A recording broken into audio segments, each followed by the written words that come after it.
عمر نے جب یہ بات سنی تو عمر کی خوشی کا کوئی ٹھکانہ نہ تھا۔ عمر بہت خوش تھا۔ وہ اسی وقت باہر گیا اور ڈاکٹر کو ایک مٹھائی کی ٹوکری لا کر دی کہ یہ اپنے کلینک میں بانٹ دیں۔ عمر کے سامنے جب حسنہ آئی تو اس نے اس کا ماتھا چوما اور اسے مبارکباد دی اور کہا، دیکھا حسنہ، اللہ نے ہماری سن لی۔ حسنہ بھی بہت خوش تھی۔ عمر حسنہ کو لے کر گھر آ گیا۔ عمر اب حسنہ کو کوئی کام کرنے نہیں دے رہا تھا، بلکہ گھر میں اس نے نوکرانی رکھ لی تھی۔ حسنہ بولی، عمر نوکرانی کیوں رکھ رہے ہو؟ ہم دو جتنے ہیں گھر میں، کوئی خاص کام تو ہوتا نہیں۔ تو عمر بولا، میری جان حسنہ، اب ہم 2 سے 3 ہونے جا رہے ہیں۔ تم اب آرام کرو۔ اگر تم تندرست رہو گی تو ہمارا ہونے والا بچہ بھی تندرست رہے گا۔ تم اپنا اب زیادہ سے زیادہ خیال رکھنا۔ میں نے اس لیے نوکرانی رکھوائی ہے کہ تم آرام کرو۔ اللہ نے ہم پر اپنا کرم کیا ہے۔ عمر کی باتیں سن کر حسنہ بولی، اچھا بابا، میں اپنا خیال رکھوں گی، کوئی کام نہ کروں گی، لیکن آپ مجھے صرف اپنا کام کرنے سے نہ روکیں گے۔ تو عمر بولا، اچھا ٹھیک ہے، تم میرے کام کے علاوہ اور کوئی کام نہ کرنا، یہ وعدہ کرو۔ تو حسنہ بولی، اچھا ٹھیک ہے، میں وعدہ کرتی ہوں نہیں کروں گی۔ حسنہ اور عمر بہت خوش تھے، جیسے انہیں کوئی عجیب سی خوشی مل گئی ہو۔ عمر پہلے سے زیادہ حسنہ کا خیال رکھنے لگا تھا اور دونوں میں پہلے سے زیادہ محبت ہو گئی تھی۔ حسنہ کو اپنا بچہ دیکھنے کی خواہش بھی بڑھنے لگی تھی۔ آخرکار حسنہ نے ایک بہت سی پیاری بچی کو جنم دیا اور عمر بھی بہت خوش تھا۔ حسنہ اور عمر اپنی بیٹی سے بے حد پیار کرتے تھے۔ عمر نے بیٹی کے پیدا ہونے سے پہلے ہی اس کے ڈھیروں کھلونے اور کپڑے خرید رکھے تھے اور طرح طرح کے اس کے لیے جھولے بھی خرید لیے تھے۔ حسنہ اور عمر اپنی بیٹی سے بہت پیار کرتے تھے۔ وہ ہر روز اسے لے کر گھومنے چلے جاتے، کبھی کسی پارک میں تو کبھی کسی پارک میں۔ عمر ہر روز نئی سے نئی چیز جو مارکیٹ میں بچوں کے لحاظ سے کھلونے یا کوئی نئی چیز آتی وہ اپنی بیٹی کے لیے لے آتا۔ تو حسنہ بولتی، عمر آپ کیا روز اتنی چیزیں اٹھا لاتے ہو؟ تو عمر کہتا، حسنہ مجھے منع نہ کیا کرو، اللہ نے ہمیں اتنی دیر بعد اولاد عطا کی ہے، میں اپنی بیٹی کی ہر خواہش پوری کرنا چاہتا ہوں۔ میں نہیں چاہتا کہ میری بیٹی کسی بھی چیز سے روئے یا محروم رہے۔ اللہ نے مجھے اتنا دیا ہے، یہ سب اسی کا تو ہے، تو کیوں نہ میں اپنی بیٹی کی خواہشات کو پورا کروں۔ تو حسنہ آگے سے مسکرا کر بولی، اچھا جناب، ٹھیک ہے، آپ کی بیٹی ہے، آپ جو چاہو اسے لا کر دو۔ حسنہ اور عمر کی جوڑی پہلے ہی اپنے خاندان میں ایک لاجواب جوڑی تھی اور اب تو خیر سے اللہ نے ان کو اپنی رحمت سے نوازا تھا۔ حسنہ اور عمر اب جہاں بھی اپنی بیٹی کو ساتھ لے کر جاتے تو بہت خوش ہوتے۔ بیٹی کے پیدا ہونے سے حسنہ اور عمر کی زندگی اور روشن ہو گئی تھی۔ اب حسنہ جب اپنی بیٹی کے ساتھ کسی بھی رشتہ دار کے گھر جاتی تو بہت خوش ہوتی اور اللہ کا شکر ادا کرتی کہ یا اللہ، تیرا شکر ہے کہ تو نے مجھے اپنی رحمت سے نوازا ہے۔ حسنہ کی بیٹی اب 3 سال کی ہو گئی تھی۔ اب تو اس نے بولنا بھی شروع کر دیا تھا۔ جب بھی وہ بولتی تو اس کے منہ سے آدھے ادھورے لفظ سن کر حسنہ اور عمر بہت خوش ہوتے۔ حسنہ اور عمر کی اپنی بیٹی کے ساتھ بہت اچھی زندگی گزر رہی تھی کہ اچانک سے ملک کے حالات خراب ہو گئے اور ملک میں ایک بیماری کی وبا پھیل گئی اور حکومت کے صدر نے لاک ڈاؤن کر دیا۔ میڈیکل سٹور، جنرل سٹور، یہاں تک کہ سب ہسپتال اور ڈاکٹر کے کلینک تک بند ہو گئے تھے۔ یہاں تک کہ لوگوں کا گھروں سے نکلنا بھی بند ہو گیا تھا۔ بیماری تھی بہت خطرناک کہ حکومت کو لاک ڈاؤن کرنا پڑا۔ انہی دنوں میں عمر کی بیٹی کو بخار نے گھیر لیا۔ عمر اپنی بیٹی کو کار میں لے کر ڈاکٹر کے پاس گیا کہ راستے میں جگہ جگہ پر پولیس کھڑی تھی، ہر سڑک کا راستہ بند کر دیا گیا تھا۔ وہ ڈاکٹر کے کلینک نہ جا سکا اور اپنی بیٹی کو گھر واپس لے آیا۔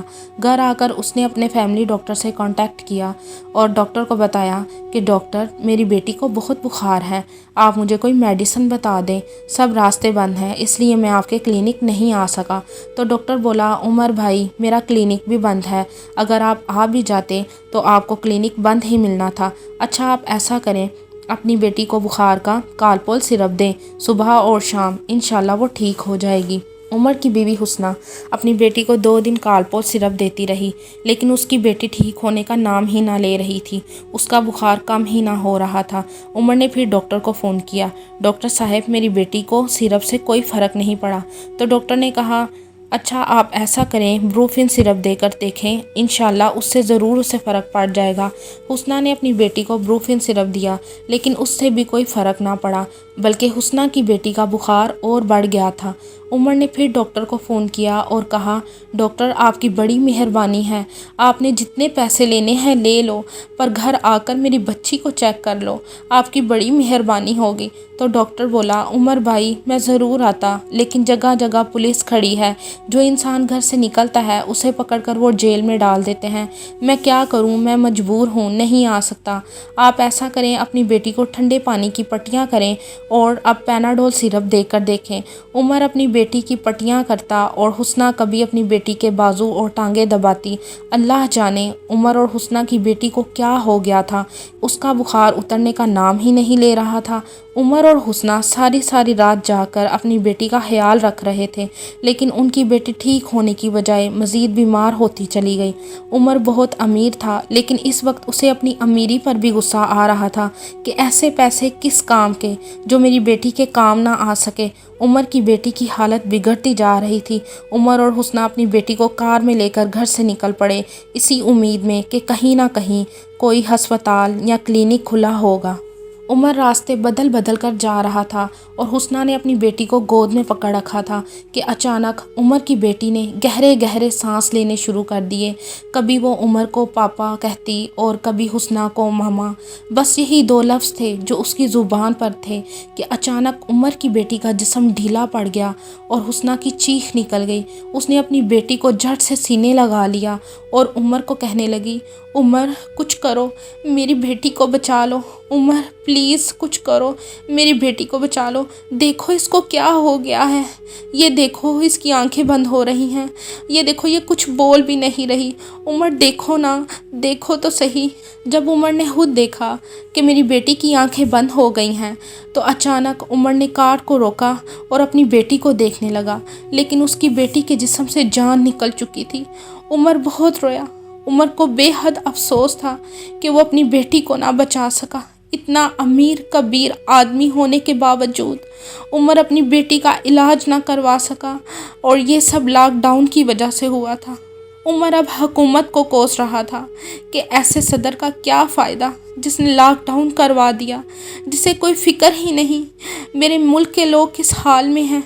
اور کہنے لگا، اگر حکومت دیکھنی ہے تو اس زمانے کی دیکھو جس زمانے میں حضرت عمر فاروق رضی اللہ تعالیٰ عنہ حکومت کرتے تھے، جو رات کو گھر جا کر دیکھتے تھے کہ کوئی بھوکا تو نہیں، کوئی بیمار تو نہیں۔